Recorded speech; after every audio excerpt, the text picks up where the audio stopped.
अस्सलामुअलैकुम dear students, class 10 की chemistry में आज हम यूनिट 14 इन्वायरमेंटल केमिस्ट्री स्टार्ट करेंगे। आज के लेक्चर में हम atmosphere and layer of atmosphere को डिस्कस करेंगे।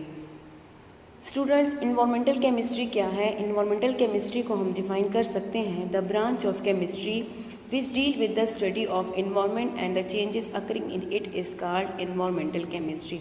यानी कि केमिस्ट्री की वो ब्रांच जिसमें हम इन्वायरमेंट के बारे में स्टडी करते हैं और जो फिनोमेना जो चेंजेस इन्वायरमेंट में हो रही हैं उनके बारे में स्टडी करते हैं, उस ब्रांच ऑफ केमिस्ट्री को क्या कहा जाता है? उसे इन्वायरमेंटल केमिस्ट्री कहा जाता है। अब एटमॉस्फेयर क्या है? एटमॉस्फेयर हमारे पास जो है, हमारे पास लेयर ऑफ गैसेस है, प्रोडक्टिव लेयर ऑफ गैसेस है। अर्थ के इर्द गिर्द हमारे पास गैसेस मौजूद है लेयर की फॉर्म में। उन गैसेस को क्या कहा जाता है? उन लेयर ऑफ गैसेस को कहा जाता है एटमॉस्फेयर। एटमॉस्फेयर को हम डिफाइन कर सकते हैं the thick protective blanket of air और the thick protective layer of gases around the earth which helps to sustain life is called atmosphere. यानी कि गैसेस की ऐसी लेयर, ऐसी प्रोटेक्टिव लेयर जो कि क्या कर रही है, जो कि लाइफ को सस्टेन करती है, उस लेयर ऑफ गैसेस को कहा जाता है एटमॉस्फेयर। अब इसको प्रोटेक्टिव ब्लैंकेट या फिर प्रोटेक्टिव लेयर क्यों कहा जाता है? क्योंकि स्टूडेंट सन से जो है वो डिफरेंट किस्म की रेडिएशन आती है, जिनमें कुछ रेडिएशन बहुत ही हार्मफुल होती है, हाई एनर्जेटिक होती है। उन हार्मफुल हाई एनर्जेटिक रेडिएशन को कहा जाता है यूवी रेज या फिर अल्ट्रा वायलेट रेडिएशन। तो एटमॉस्फेयर क्या करती है? उन यूवी रेडिएशन को अर्थ तक आने से बचाती हैं। यूवी रेडिएशन क्या करती है? ये काज करती है स्किन कैंसर। तो चूँकि अर्थ एटमॉस्फेयर जो है वो यूवी रेडिएशन को अर्थ तक आने से बचाती है, इसलिए हमें यूवी रेस के हार्मफुल इफेक्ट से प्रिवेंट करती है, इस वजह से प्रोटेक्ट करती है। इस वजह से एटमॉस्फेयर को प्रोटेक्टिव ब्लैंकेट या फिर प्रोटेक्टिव लेयर ऑफ गैसेस कहा जाता है।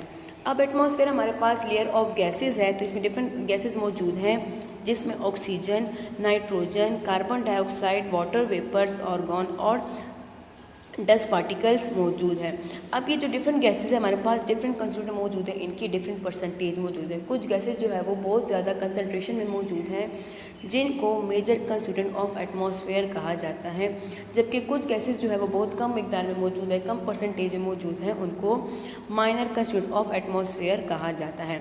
अब जो ऑक्सीजन और नाइट्रोजन, अगर इसकी परसेंटेज को देखें, नाइट्रोजन जो हमारे पास मोस्ट अबंडेंट गैस है इन द एटमॉस्फेयर, जो कि 78% मौजूद है, जबकि ऑक्सीजन जो है वो हमारे पास सेकंड मोस्ट अबंडेंट गैस है एटमॉस्फेयर में, जो कि 21% मौजूद है। तो जो ऑक्सीजन और नाइट्रोजन ये क्या है? हमारे पास मेजर कंस्टिट्यूएंट ऑफ एटमॉस्फेयर है, जो कि तकरीबन 99% ऑफ टोटल एटमॉस्फेयर गैसेस बनाती हैं। इसके अलावा जो बाकी 1% है, उसमें कार्बन डाइऑक्साइड, वाटर वेपर्स और ऑर्गन गैसेस मौजूद हैं। ऑर्गन जो है वो 0.9% मौजूद है, जो कार्बन डाइऑक्साइड है वो 0.03% मौजूद है, जो हाइड्रोजन गैस है वो 0.01। इसके अलावा डिफरेंट नोबल गैसेस जैसे हीलियम, नियॉन वगैरह भी इसमें मौजूद है। वाटर वेपर्स भी एटमॉस्फेयर में मौजूद है, जो कि 0.1 से 0.4% तक मौजूद है। तो हमारे पास ये डिफरेंट गैसेस है, कंपोजिशन है एटमॉस्फेयर की कि कौन कौन से गैसेस जो है वो एटमॉस्फेयर में मौजूद है। चूँकि हमारे पास एटमॉस्फेयर है, ये एक लेयर है, तो इस लेयर को जो है एटमॉस्फेयर की जो है उसको 4 मेन लेयर में डिवाइड किया गया है on the basis of variation in temperature. Temperature की बेस पे जो है इस लेयर को 4 मेन लेयर में डिवाइड किया गया है। फर्स्ट वन हमारे पास है ट्रोपोस्फेयर, सेकेंड है स्ट्रेटोस्फेयर, थर्ड वन है मीजोस्फेयर एंड लास्ट वन है थर्मोस्फेयर या फिर आयोनोस्फेयर। वन बाय वन इनको डिस्कस करते हैं। सबसे पहले पढ़ते हैं ट्रोपोस्फेयर के बारे में कि ट्रोपोस्फेयर क्या है। ट्रोपोस्फेयर हमारे पास जो है, हमारे पास सबसे लोवेस्ट लेयर ऑफ एटमॉस्फेयर है, जो कि ज़मीन के बिल्कुल करीब है। यानी कि जिस लेयर ऑफ एटमॉस्फेयर में हम रहते हैं, इसको कहा जाता है ट्रोपोस्फेयर। ट्रोपोस्फेयर जो है, this is the first layer of the atmosphere which is closest to the earth surface is called troposphere. We live in this, हम कहाँ रहते हैं? हम ट्रोपोस्फेयर में रहते हैं। अब ट्रोपोस्फेयर में जो है वो ज़्यादा गैसेस मौजूद होती है, तकरीबन 75% जो एटमॉस्फेयर की गैसेज हैं वो कहाँ मौजूद है? वो ट्रोपोस्फेयर में मौजूद है। अब क्या क्या प्रॉपर्टीज़ है ट्रोपोस्फेयर की? सबसे पहले देखते हैं कि इसकी हाइट क्या है। तो ट्रोपोस्फेयर की जो हाइट है वो अर्थ सरफेस से तकरीबन 11 किलोमीटर तक है, यानी कि इसकी जो हाइट है अर्थ सरफेस से तकरीबन 11 किलोमीटर का जो हाइट उसको वो कहाँ, वो क्या है? वो हमारे पास ट्रोपोस्फेयर है। अब इसकी जो हाइट है वो हमारे पास लैटिट्यूड यानी कि चौड़ाई, सीज़न टेम्परेचर एंड प्रेशर पे डिपेंड करती है। यानी कि चौड़ाई के साथ इसकी जो हाइट है वो चेंज होती है। इस तरह टेम्परेचर और प्रेशर के साथ भी इसकी जो हाइट है वो चेंज हो सकती है, ज़्यादा भी हो सकती है और कम भी हो सकती है। अब ट्रोपोस्फेयर के मेन कंपोनेंट्स क्या है, कौन कौन सी गैसेज जो हमारे पास ट्रोपोस्फेयर में मौजूद है? नाइट्रोजन, ऑक्सीजन और वाटर वेपर जो हमारे पास मेन कंपोनेंट है ट्रोपोस्फेयर के। 7 to 75% ऑफ जो एटमॉस्फेयर गैसेज है वो कहाँ मौजूद है, वो हमारे पास ट्रोपोस्फेयर में मौजूद है। इसके अलावा जो डस्ट पार्टिकल्स है वो भी हमारे पास ट्रोपोस्फेयर में मौजूद है।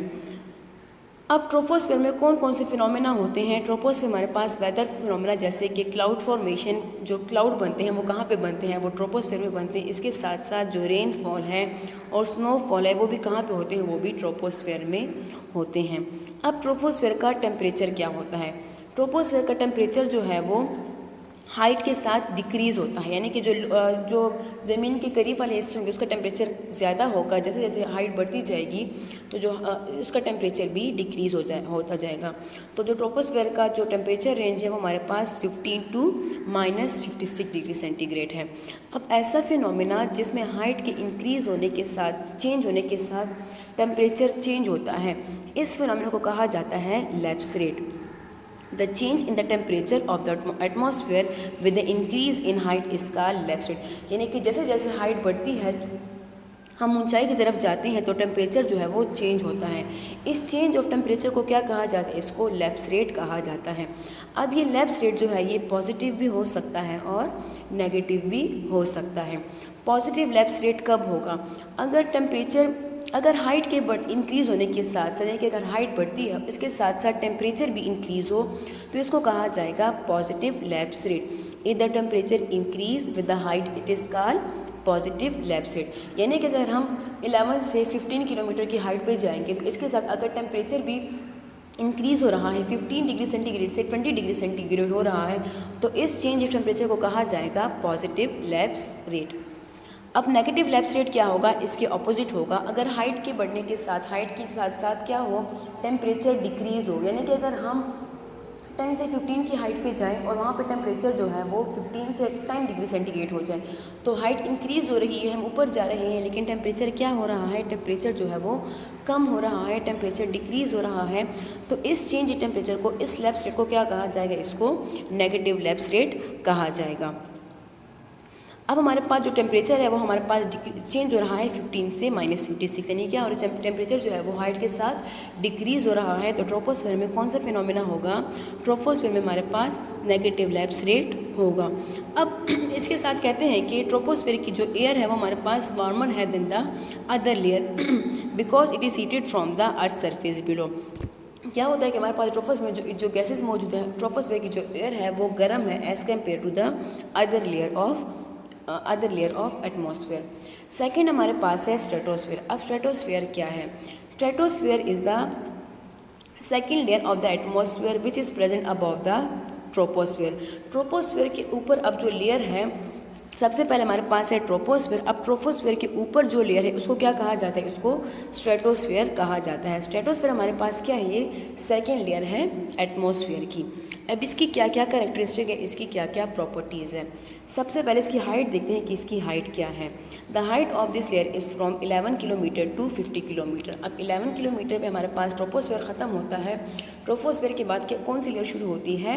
स्ट्रेटोस्फेयर। तो जो स्ट्रेटोस्फेयर की हाइट है वो 11 किलोमीटर से 50 किलोमीटर के दरमियान तक है। तो इसकी जो टोटल हाइट है वो हमारे पास तकरीबन 35 किलोमीटर है। तो जो इसकी हाइट है वो क्या है? वो 11 से 50 किलोमीटर है। टेम्परेचर इसका क्या है? The temperature of this layer is increase from -56 to -2 degree. तो यहाँ पे टेम्परेचर जो है वो हाइट के साथ इंक्रीज़ होता है। तो स्ट्रेटोस्फेयर में पॉजिटिव लैप्स रेट का फिनोमेना होता है। अब यहाँ पे टेम्परेचर इंक्रीज़ क्यों होता है? क्योंकि स्ट्रेटोस्फेयर के हमारे पास जो मेन कंपोनेंट है वो हमारे पास ओजोन है। यानी कि स्ट्रेटोस्फेयर में जो सबसे ज़्यादा गैस मौजूद है, जिसकी कंसनट्रेशन सबसे ज़्यादा है, वो क्या है? वो ओजोन है, O3। अब ओजोन क्या है? ओजोन हमारे पास एलोट्रॉपिक फॉर्म ऑफ ऑक्सीजन है, जो कि कब बनता है? जब ऑक्सीजन जो है ऑक्सीजन रेडिकल के साथ कंबाइन होता है तो क्या बनता है? ओजोन मॉलिक्यूल बनता है। अब ये ओजोन क्या करता है, ये ओजोन हमारे पास स्ट्रेटोस्फीयर में हाई कंसंट्रेशन में मौजूद है। ये ओजोन जो है ये बहुत ही इंपॉर्टेंट है। इस ओजोन की कंसंट्रेशन की वजह से स्ट्रेटोस्फीयर को ओजोनोस्फीयर भी कहा जाता है। अब ये ओजोन जो है ये क्यों इम्पोर्टेंट है, क्योंकि ओजोन जो है क्या करता है, ये सन से आने वाली यूवी रेडिएशन को एब्जॉर्ब करता है और उसको अर्थ तक पहुंचाने से रोकता है। यानी कि यूवी ओजोन क्या करते हैं, O3 मॉलिक्यूल क्या करता है, सन से जो रेज आती है यूवी रेज उनको एब्जॉर्ब कर लेते हैं, उनको री इमिट नहीं करता। तो इस तरह से क्या करते हैं, इस तरह हमें ये यूवी रेडिएशन के हार्मफुल इफेक्ट से प्रोटेक्ट करता है। इस वजह से एटमॉस्फेयर को प्रोटेक्टिव लेयर कहा जाता है। किसकी वजह से, due to the presence of ozone. Ozone कहाँ पे मौजूद है, स्ट्रेटोस्फेयर में, इसी वजह से स्ट्रेटोस्फेयर को ओजोनोस्फेयर भी कहा जाता है। अब ये ओजोन हमारे पास जो है ये ख़त्म हो रही है due to the human activities. Human activities क्या करती है, वो CFCs गैस, ह्यूमन एक्टिविटीज़ की वजह से जो CFCs है, क्लोरोफ्लोरोकार्बन जो है वो एटमॉस्फेयर में रिलीज़ हो रहे हैं, जिसकी वजह से क्या होता है कि जो ओजोन मॉलिक्यूल है वो ख़त्म हो रहा है। ये ओजोन मॉलिक्यूल एटॉमिक ऑक्सीजन और ऑक्सीजन मॉलिक्यूल में डिकम्पोज हो रहा है, जिसकी वजह से जो स्ट्रेटोस्फेयर है उसमें ओजोन की कंसंट्रेशन कम हो रही है, यानी कि ओजोन डिप्लीशन हो रही है, ओजोन लेयर में होल्स पड़ रहे हैं, जिसकी वजह से जो अर्थ का टेम्परेचर है वो इंक्रीज़ हो रहा है। क्यों इंक्रीज़ हो रहा है, क्योंकि ओजोन क्या करती है, यूवी रेज को एब्जॉर्ब करती है, उसको दोबारा अर्थ तक नहीं पहुँचने देती।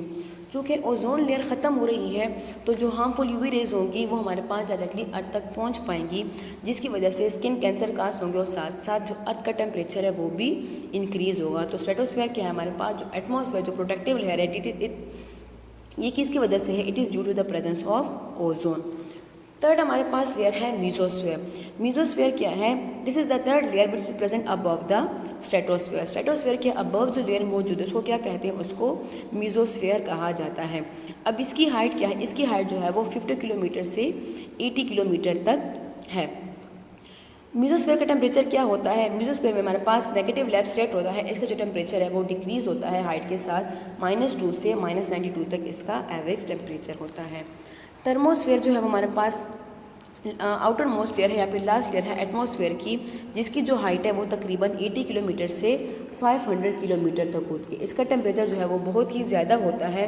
हाई टेम्परेचर की वजह से थर्मोस्फीयर को आयोनोस्फीयर भी कहा जाता है, क्योंकि हमारे पास इसका टेम्परेचर हाई होता है तो यहाँ पे जो एटम्स या फिर मॉलिक्यूल मौजूद होते हैं हाई टेम्परेचर की वजह से वो आयोनाइज हो जाते हैं, यानी कि जो हमारे पास ज़्यादा मॉलिक्यूल है या फिर एटम है वो आयंस की फॉर्म में मौजूद होते हैं। इस वजह से इस लेयर को आयोनोस्फीयर भी कहा जाता है। अब इसकी टेम्परेचर क्या है, इसमें जो है पॉजिटिव लेब स्टेट होता है, हाइट इसकी टेम्परेचर जो है वो इंक्रीज़ होता है। इसकी जो टेम्परेचर है वो -2 से 1200 डिग्री सेंटीग्रेड तक भी हो सकता है। Different layer of atmosphere. इसके बाद देखते हैं इंपॉर्टेंस ऑफ एटमॉस्फेयर के, एटमॉस्फेयर की क्या क्या इंपॉर्टेंस है।